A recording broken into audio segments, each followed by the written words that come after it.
Not that it matters much at this point, but some new information surfaced on Friday regarding the contract the Pittsburgh Steelers offered running back Le'Veon Bell this past offseason that he chose not to accept.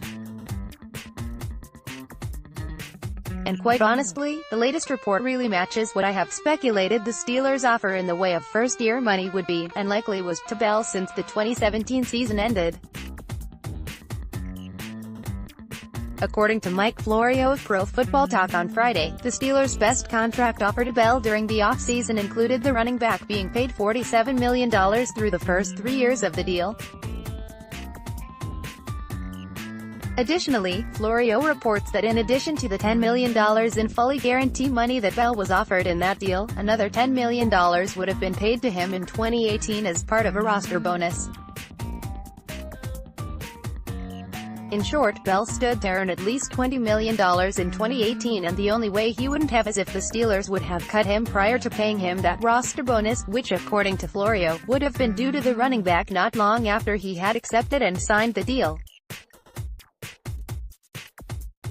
As I started pretty much all off-season long and even after Bell turned down the Steelers' final offer in the middle of July, the running back was virtually guaranteed to earn between $18 to $22 million in 2018 as long as he didn't do anything stupid.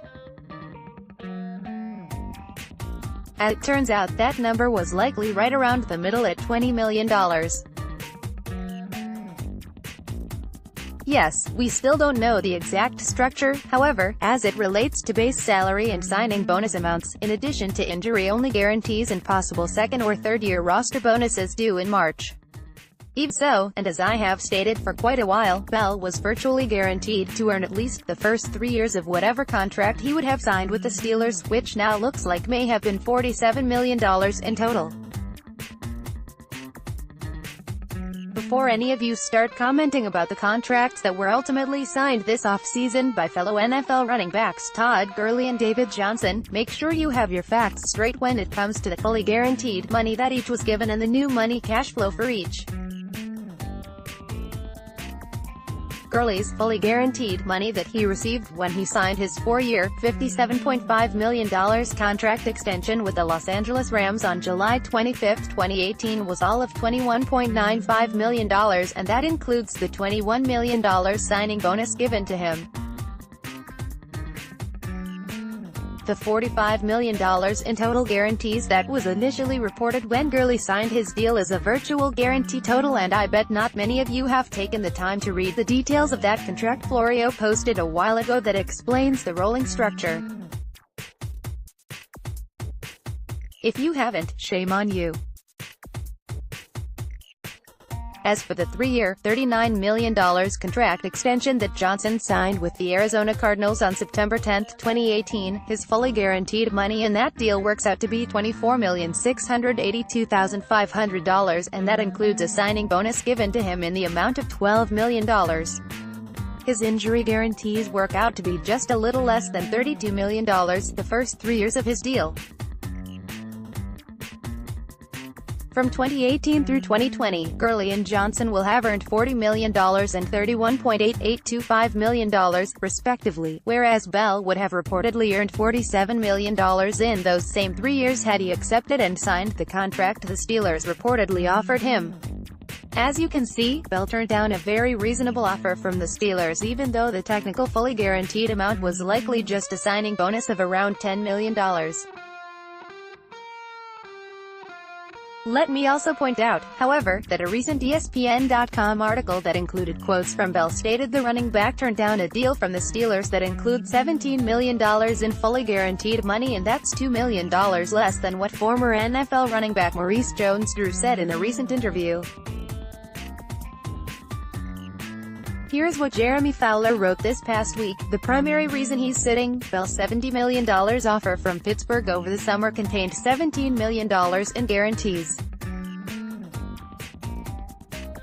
Wasn't enough when Todd Gurley and David Johnson received between $31 million and $45 million in guarantees. Bell called the Steelers $70 million monopoly money. How much of that quote above is Fowler interjecting, speculating, and how much of it is what from Bell said? Surely Bell doesn't believe that Gurley and Johnson signed deals with fully guaranteed amounts that high.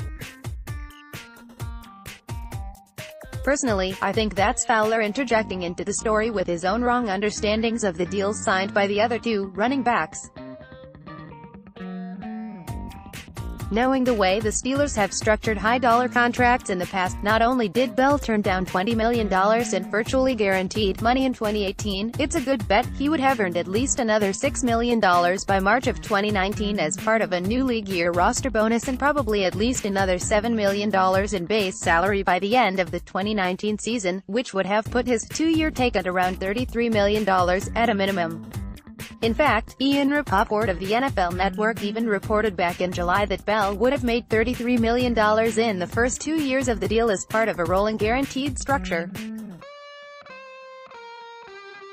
All the above reported numbers aside, Bell reportedly still decided to turn down the Steelers' final offer this summer because the amount of fully guaranteed money wasn't to his liking, or at least that's what his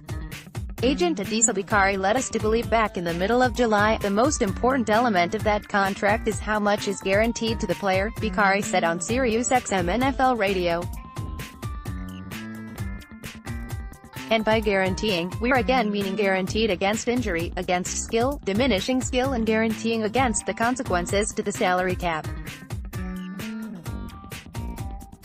So, no matter what that final number was, right, and I'm certainly not saying that what's being reported is accurate, because it's not, quite frankly, the most important element of it is the guarantee.